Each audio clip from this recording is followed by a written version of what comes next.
আশা অনেকটাই সাফল্য হয়েছে বলে আজকের অনুষ্ঠান থেকে বোঝা যায়। আমি অনেকদিন যাবৎ মুসলিম মিশনের সাথে জড়িত আছি, প্রায় 35 বছর হয়ে যায় আমার এখানে।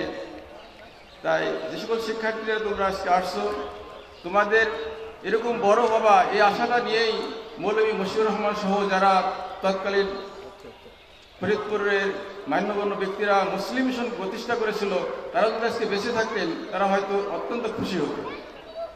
আশা করি তোমরা সেই মৌলভী মশিউর রহমানের সেই আশা, আমাদের অধ্যাপক সামাদ স্যারের যে আশা, সেই আশাগুলো পূরণ করতে পারবে। তোমরা আজকে মঞ্চে উঠে যে বক্তব্য দিয়েছ, তোমরা যদি সেগুলো কার্যকরী করো, তোমরা যদি সেভাবে মুসলিম মিশনের পাশে থাকতে পারো, তাহলে আশা করি আমাদের সামাদ স্যার আশ্বস্ত হবে, আমাদের মুসলিম মিশন ভালোভাবে চলবে, আমাদের